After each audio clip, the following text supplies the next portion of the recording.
Respected viewers, the winter of 1944, deep in the heart of an Allied POW camp in the rolling countryside of the United States. Snow-crusted tents stretch across the horizon, pale smoke curling from a distant cook fire, the chill biting at the exposed hands and faces of weary captives.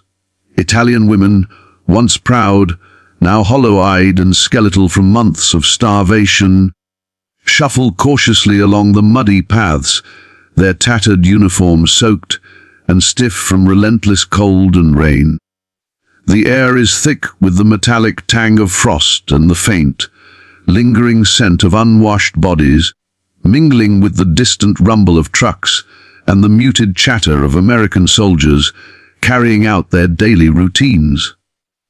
Each step they take is hesitant, weighed down not only by the hunger gnawing at their bellies, but by the disbelief etched across their faces, the disbelief of women who have known nothing but scarcity, deprivation, and the harsh rigidity of confinement. And then, in a moment that seems suspended in time, the air changes. A smell rises, warm and alien, curling around their senses, the rich, irresistible aroma of sizzling bacon. The women pause, frozen, their heads tilting, eyes wide, noses twitching as if questioning reality itself. Could such abundance exist? Their memories of meager rations and coarse bread make this moment feel almost surreal, a stark contrast to the bleak existence they have endured. Soldiers move past, oblivious to the astonishment that grips the newcomers, but the women cannot move forward. They are caught between the hunger that has defined their lives and the promise of nourishment now so suddenly within reach. In this suspended moment, three realities collide: despair, hope, and the inexplicable warmth of human generosity, all framed beneath a pale winter. The first moments of their arrival at the U.S. camp were almost unbearable in their intensity, a collision of fear, exhaustion, and an almost childlike curiosity that neither they nor anyone else could have predicted. The women had been shuffled off trains in the grey pre-dawn hours, their bodies cramped, stiff, and aching from days of travel in overcrowded freight cars, their joints protesting every movement. The air outside was bitter and sharp, each breath sending a cold sting through their lungs. And yet, the scent that immediately reached them was not only of winter frost, but of something else, something entirely unexpected: the rich, tantalizing aroma of cooked food. It was not a subtle smell, it was bold, almost brazen in its presence, as if the very air carried an invitation they could scarcely comprehend. Their eyes, sunken and rimmed with exhaustion, widened with disbelief. Hands, once roughened from labor and months of deprivation, trembled slightly, half from the cold and half from the shock of anticipation. As they shuffled forward, the camp unfolded before them in a slow, almost dreamlike sequence. Soldiers moved with a calm purpose, carrying trays stacked with steaming plates of meat, fresh bread, and fruits so bright and ripe they seemed almost unreal against the drab canvas of the tents and the muted winter landscape. The women's footsteps faltered on the frost, hardened ground, hesitant, unsure of whether it was acceptable to reach forward, to take what was being offered so freely. For months, even years, they had known hunger as a constant companion, a relentless shadow that clung to their bones, hollowed their cheeks, and weighed down their spirits. The thought of abundance, even briefly, felt almost sacrilegious, as if claiming it might somehow betray the suffering they had endured. Some pressed a hand to their mouths, stifling small gasps. Others could not tear their eyes away from the colorful bounty, their expressions a mixture of awe, disbelief, and a fragile, fragile hope. The sounds of the camp were a symphony to their senses. The clatter of dishes, the soft murmur of soldiers' voices, the occasional laugh of a child or an orderly, and, above all, the sizzle and hiss of meat on the fire, a sound so ordinary to those serving it, but utterly miraculous to the starving women. Each scent carried layers of memory, some painful, some tantalizingly foreign: the smoke of cooked meat, the warm sweetness of fresh bread, the tang of fruits that had never been seen beyond postcards or fleeting glimpses in distant markets. They moved slowly, almost hypnotically, through the lines of tables, their fingers brushing against the edges of trays, hesitant to claim anything, almost afraid that the abundance might vanish if they acted too boldly. Eyes darted to one another, silently communicating what words could not: a shared astonishment, a mutual understanding of a reality so far removed from their own suffering that it almost seemed like a dream. As they finally began to accept the offerings, the transformation in the camp's atmosphere was subtle but profound. Their stiff movements began to relax, a tremor of gratitude softening their weary expressions. Some bent to sniff the bread, cradling it as though it were a precious relic. Others hesitated over the fruit, marveling at its color and texture, the coolness against their chilled hands. One woman, her hair disheveled and her eyes sunken, reached out for a slice of cooked meat, and the moment her fingers touched it, a shiver ran through her, a shiver not of cold but of disbelief. Could food actually exist in such abundance, in such generosity? Their mouths watered, their stomachs roared in protest, yet there was something more than hunger in that roar. It was the sound of wonder, of a human spirit awakening to the simplest, most basic of pleasures after long deprivation. Each bite they took was almost ceremonial, a reverent acknowledgment of life restored, moment by moment. The women's movements, once hesitant and fragile, grew more confident, though still careful, as if they feared the abundance might vanish at any moment. Their eyes, which had been clouded with fatigue and despair, now flickered with tiny sparks of something almost forgotten: hope, resilience, and a fragile joy. Conversations began to trickle out, soft murmurs and whispered exclamations, the first human sounds that carried genuine warmth in weeks or months. Some of the younger women giggled softly when tasting fruit for the first time in what felt like an eternity. Others simply sat, closing their eyes to savor the taste of warm bread, letting the sensation wash over them, grounding them back into the realm of the living after months of near starvation. And yet, amidst this quiet wonder, there remained a deep, lingering tension, a residue of the years of conflict and deprivation. The women did not immediately trust the generosity before them, even as they ate. Their minds flitted back to memories of hunger, of theft, of the countless times they had been told there was nothing for them. Some glanced over their shoulders repeatedly, eyes darting toward the soldiers, as if expecting a reprimand, a sudden removal of what had been so unexpectedly offered. But the soldiers, calm and steady, carried on with their duties, speaking in measured tones, their actions routine and deliberate. This ordinary kindness, so alien in its consistency and scale, created a fragile bubble of safety around the women, and slowly, almost imperceptibly, the camp began to transform in their perception, from a place of confinement to a space where the impossible was momentarily tangible. By the time the women had moved through the lines and taken their first full meals in what felt like a lifetime, a subtle transformation had settled over them.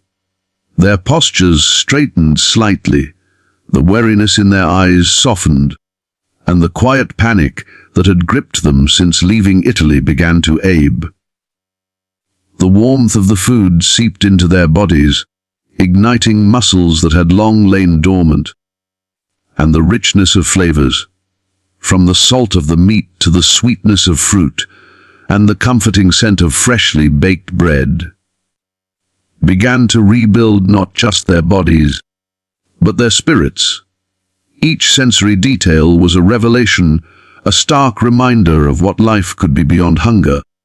And as the morning light crept over the frost-stiffened tents, it highlighted not just the camp, but the fragile rebirth of hope in the faces of these women who had endured so much and now found themselves, against all expectation, in a moment of unanticipated abundance. The first tentative steps through the lines of tables had broken the ice, but what came next was an experience that none of the women could have anticipated, a moment when the surreal reality of abundance began to take tangible form, searing itself into memory. As they moved further into the camp, their senses assaulted in ways both overwhelming and intoxicating. They realized that the food before them was not simply sustenance. It was a spectacle, a demonstration of human generosity and logistical marvel that seemed to defy the harsh, unrelenting world from which they had come. The women's eyes, now adjusting to the scene, took in the sheer scale of it. Long rows of wooden tables, laden with every imaginable type of nourishment, stretching out like an oasis amid the frost-crusted earth. Bread loaves, golden brown and steaming, were stacked neatly, their crusts crackling softly in the cool morning air. Piles of fruit, oranges, apples, pears, gleamed as though polished, their colors vivid even in the muted light of the winter sun. Trays of cooked meat released a warm, mouth-watering aroma that drifted in thick, tangible waves, curling around the women and embedding itself into their memories. Even the simplest condiments, butter, cheese, and fresh vegetables, were laid out in a way that spoke of care, planning, and a kind of abundance that felt almost sacred to those who had known hunger for so long. As the women tentatively reached forward, the first audible sounds of reaction rippled through the group. Gasps, soft murmurs, and half-choked exclamations punctuated the stillness of the morning. The crisp winter air, previously filled only with the biting cold and the muted crunch of frost underfoot, now carried laughter and astonishment as the women tasted the first morsels. One young woman, her eyes wide and filled with tears, held an orange in her hands, inhaling its fragrant zest as though it were a precious relic, before taking a bite that sent her body into a shiver of delight. Another, older and more reserved, gingerly lifted a slice of warm bread, closing her eyes as the aroma and taste penetrated years of deprivation, her lips parting in silent disbelief. These simple acts, so mundane to those who had always had access to such food, were monumental in the eyes of the POWs, gestures heavy with gratitude, wonder, and cautious hope. The women's initial hesitation began to give way to subtle exploration. They moved from table to table, their fingers brushing against the edges of trays, feeling the warmth of the food, the softness of bread, the firmness of fruit, the weight of meat in their hands. Each sensation was a revelation. The bread was warm, its crust crisp and fragrant. The fruit burst with juice and sweetness. The meat, tender and savory, carried a richness they had scarcely imagined. Every bite seemed to unravel layers of long, suppressed memories, of hunger, of cold, of deprivation, and replace them with something entirely new, a fragile sense of pleasure, of life reclaimed. The women spoke little, for words could not capture the complexity of their emotions. Instead, they communicated in glances, in the gentle touch of a hand, in the shared understanding of astonishment.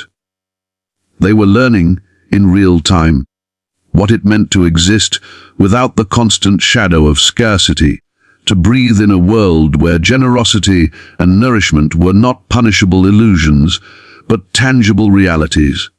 The camp itself, previously a place of monotony and regimented confinement, seemed to shift in the women's perception. The harsh lines of the tents softened under the morning sun, the frost-covered earth reflected a pale, welcoming light, and even the uniformed soldiers, once figures of authority and distance, now appeared as facilitators of something miraculous. The interaction between the POWs and the soldiers was delicate, punctuated by small gestures, a nod of reassurance, a soft spoken instruction, the careful placement of a tray within reach. The women responded in kind, their movements increasingly confident, yet still tinged with an almost reverent caution.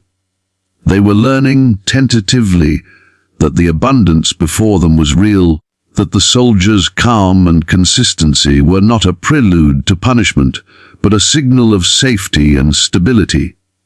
By mid-morning, the rhythm of the camp had taken on a strange, almost celebratory cadence. The women moved through the lines with growing assurance, some sitting on low benches to savor their meals, others lingering to inspect the colors, textures, and aromas of food they had once only dreamed of.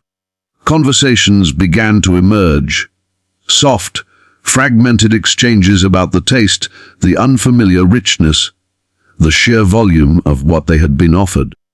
The language barrier, previously a source of frustration and isolation, seemed almost to dissolve in the shared experience of nourishment.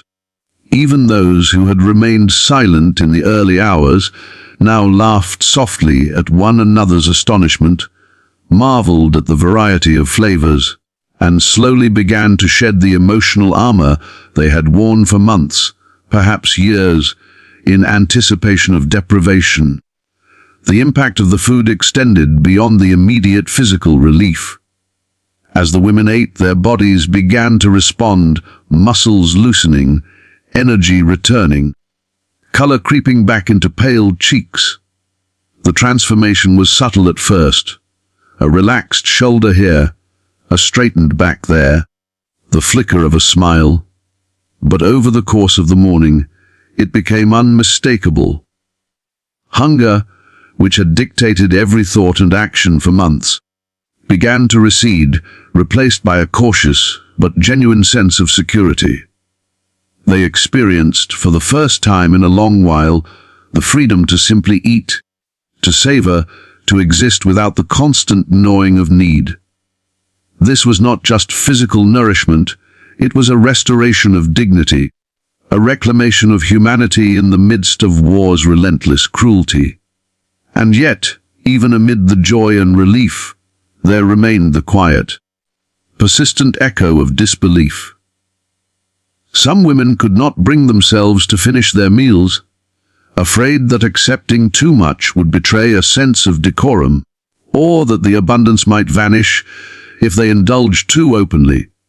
Others lingered, eyes fixed on the tables, savoring each bite as though engraving it into memory, committing the textures, smells, and flavors to a record of what generosity could achieve. There were fleeting moments of tension, glances toward the soldiers, hesitant movements, whispered questions among themselves, but these were quickly replaced by the overwhelming sense of astonishment and wonder that permeated the camp. By mid-afternoon, the women had begun to internalize the reality that food, warmth, and care could exist even in the midst of conflict, and that for a few precious hours they were permitted to experience life unburdened by hunger. Every detail of that morning became seared into memory. The sizzle of meat on the fires, the steam rising from trays of bread, the glistening fruits under pale sunlight. These were more than mere sustenance. They were symbols of life, survival, and hope. The women's expressions shifted subtly but unmistakably, the shock giving way to gratitude, the fear yielding to cautious optimism.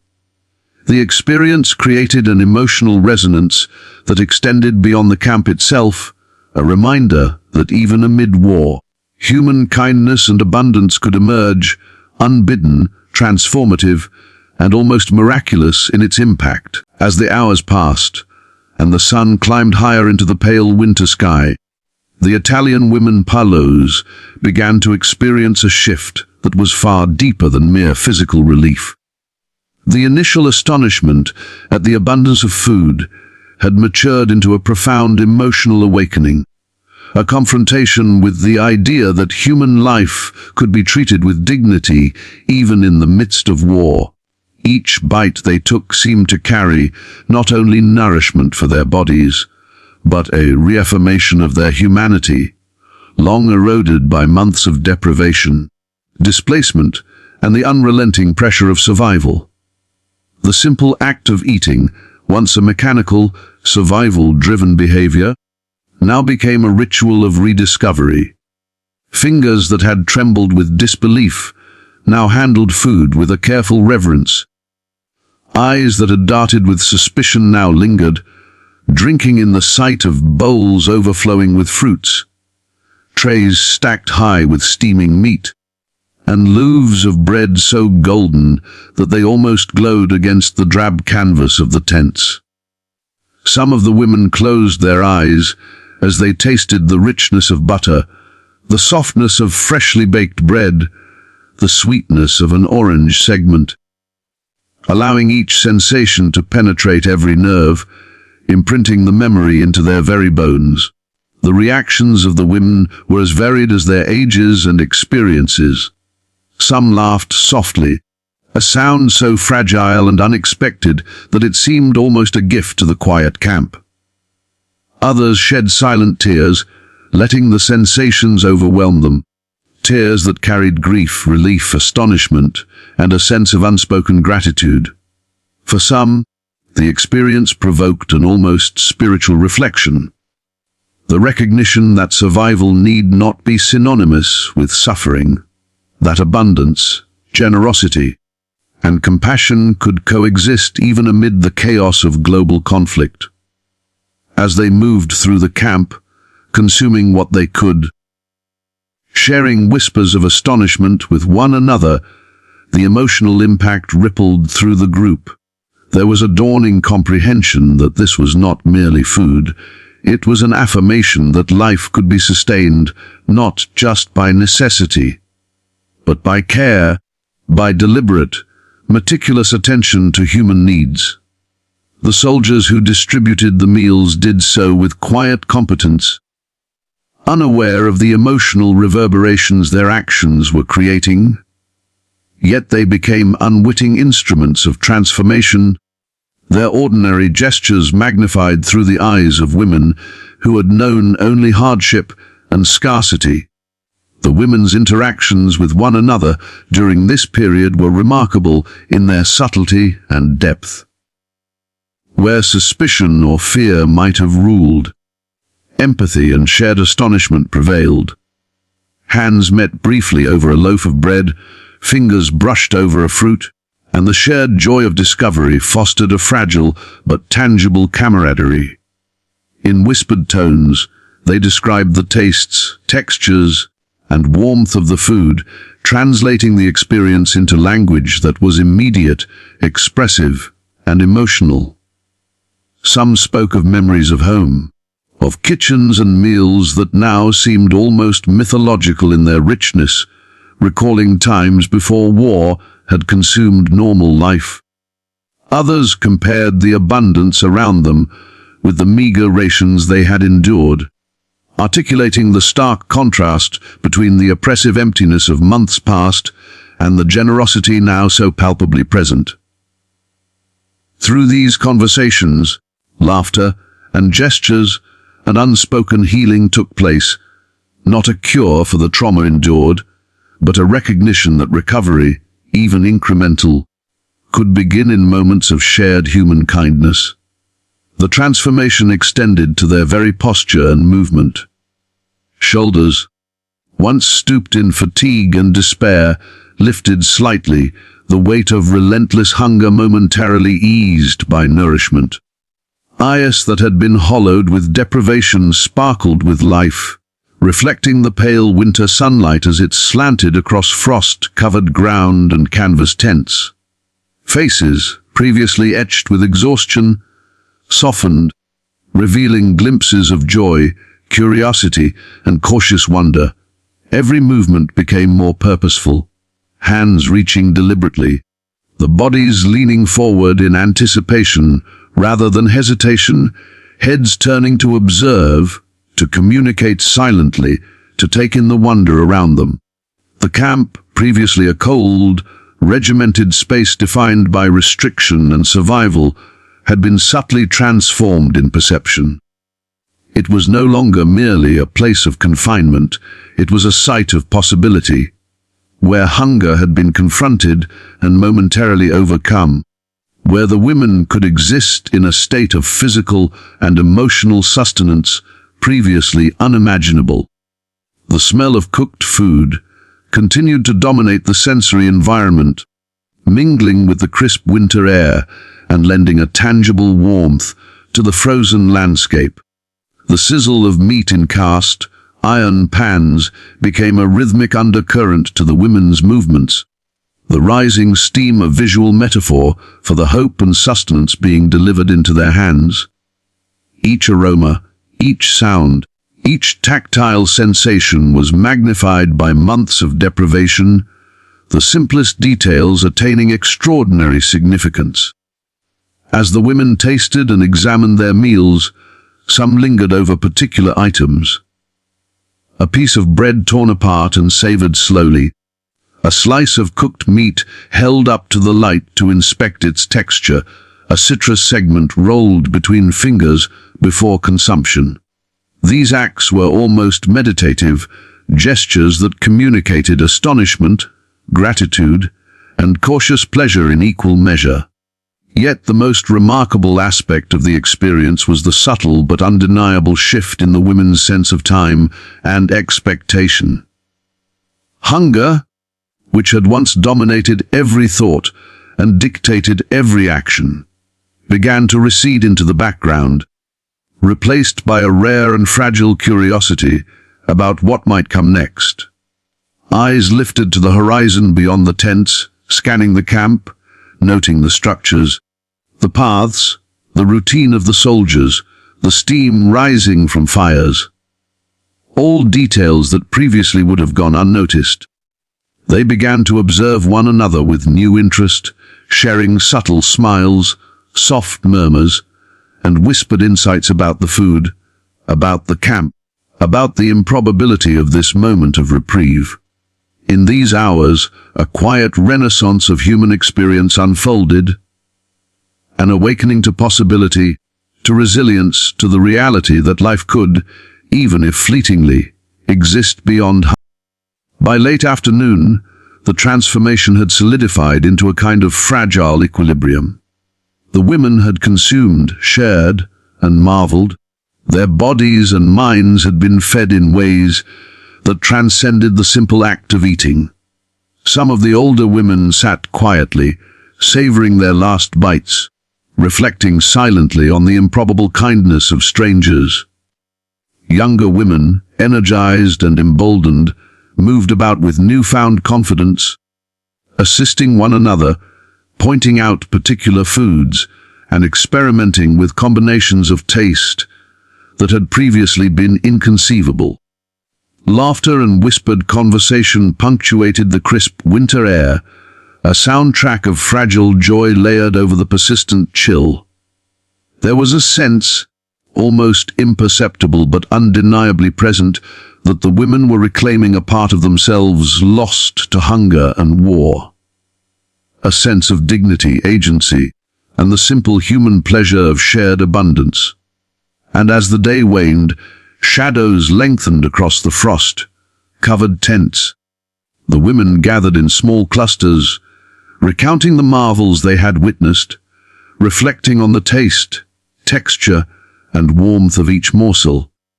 Eyes met across tables, silent communications of gratitude and disbelief exchanged in glances and gestures. There was a quiet reverence in their movements, a cautious respect for the abundance around them, a recognition that this moment, however transient, was a rare gift. Some pressed hands to their chests in quiet acknowledgment, others closed their eyes and let the sensations wash over them, committing them to memory.